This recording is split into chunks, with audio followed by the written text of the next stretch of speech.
Hey, it's me, the guy who talks about game shows way too much. Now that title isn't entirely true today, as I believe I have found what is the world's first game show film adaptation.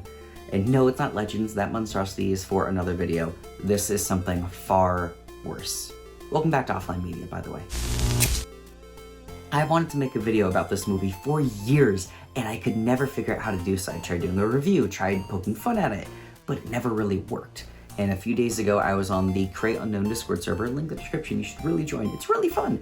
And Matt mentioned the phrase rabbit hole, and that clicked. So, let's jump into the rabbit hole known as The Adventures of Megabyte Man. Before the movie, there was a show. I covered this in a previous video, but amidst my channel being deleted off the face of YouTube and me not having good archives at all, that video is completely gone. So, a quick recap.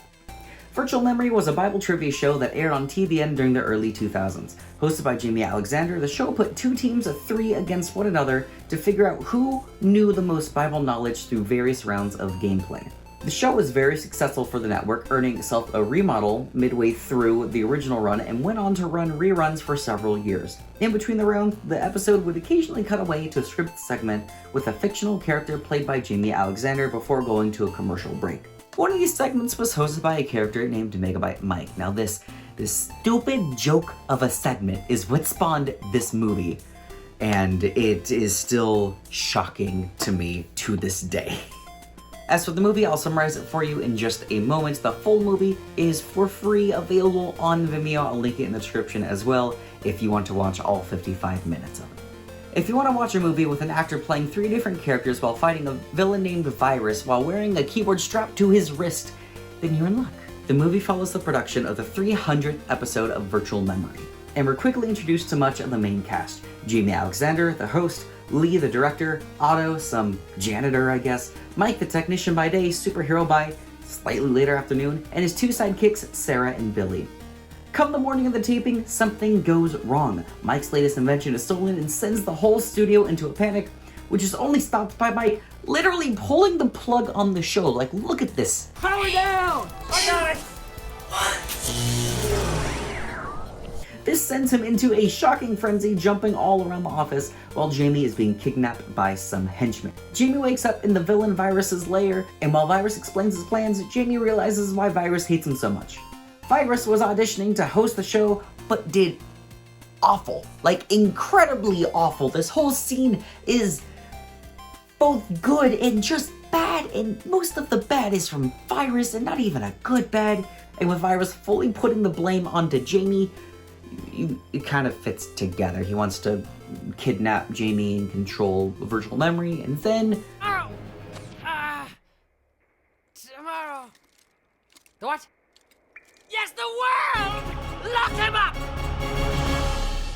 Meanwhile, Mike wakes up in a doctor's office, and the doctor explains to Mike that he was turned into a human supercomputer. Now, this was also explained through a kind of interestingly animated 3D segment that really doesn't matter, but it's in here. Again, you should watch the movie so you can see this full thing, because it's something. It's something. Mike zaps back to the studio, is filled in on the situation, and decides to don a superhero costume that he has for some reason that no one questions at all. Like, oh hey Mike, what's over there? Don't worry about it. And after fully suiting up, Mike decides to break his way into the lair. But of course, he can't, because we have to put these kids to work for some reason. So Sarah and Billy, of course, help him break his way into Virus's lair before he is immediately captured. Watching it all happen, Sarah and Billy travel over, kick butt, and set the lair into meltdown mode. With the countdown nearing 0, Mike realizes something's different. The group then zaps into some poor family's house with a bound and drooling Jamie. Don't worry about that, it really doesn't matter. Mike then briefly explains that he somehow upgraded himself and is now wireless, donning the name Gigabyte Mike from here on out. The four of them jump back into the studio just in time to see Virus on stage with his puppet minions crawling up into the audience. Mike and co rush in to stop Virus before anything else can go wrong, and the show cuts to black. Now in Jamie's trailer, Sarah and Billy realize what they have to do. They have to stop Jamie's infection from spreading. Yeah, he was infected, that's why he was kind of dumb. I mean, that's why he was with the only solution being to plug him back into the show. A few more bad jokes and one scene change later, Jamie returns to normal and the show starts one more time. Before getting back into the game, Jamie has a special message for the viewers at home. I was reminded that with Jesus, you have your very own superhero. And with that, Mike returns to his nerdy self with added superpowers for later use, I guess. It was never really explored upon further. The Adventures of Megabyte Man isn't bad, or at least it's not entirely bad. I mean, there are some good comedic timings. I think that's it. That's all I have in my script, at least. But there are just too many sins for a Christian movie for me to let any of this slide. Why are there just a few kids working at the studio? I mean, I would go with my dad to tapings, but I wouldn't get paid or anything. If you're gonna put a positive message into the movie, at least bring it all the way, or don't, at the very least, throw it in at the last minute. It's so weird and jarring, even from me, a fan of the show who grew up with the show and the movie. With all that aside, this is the weird part that I have been meaning to say. I've been researching this for just about a year, and there is nothing. Now, normally when I say there's nothing about a show, I mean it's difficult to find episodes. When I say there's nothing, I mean there is virtually nothing online about this movie or the show, outside of an Amazon listing where I was able to pick up a second copy. Outside of that Amazon page, where you can buy one of, I believe now, 5 copies of this, or the Amazon Japan page, where you can get one of 10, but there is nothing online. There's an IMDb page, which has virtually the same information that is on the back of the cover.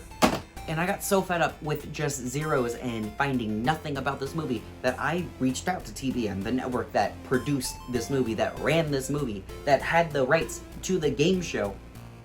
They don't have any episodes of the show anymore, let alone any information on the movie. I reached out through my dad to someone who works at TBN. And no, they don't just have any more episodes of the show. They got rid of their whole standard def archive.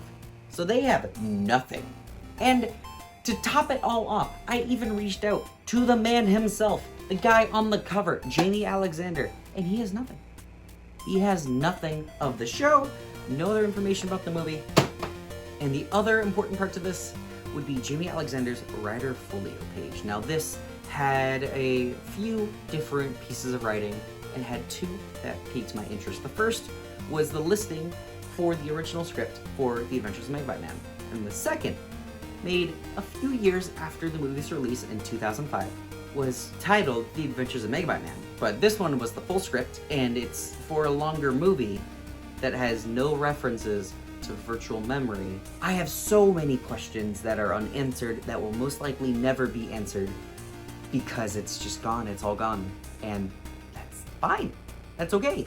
But there was just something inside that felt sad when I realized that there are people who didn't get to grow up seeing this buck-toothed, keyboard-wearing superhero go and fight someone named Virus. Anyway, I have to get back to script writing. I have one coming out about the other game show film that is in existence, and it is awful, and a script on what I believe is the worst Christian game show ever to be made, because it wasn't made. You'll see what I mean in the future. See you in the next one. Isaac, signing off.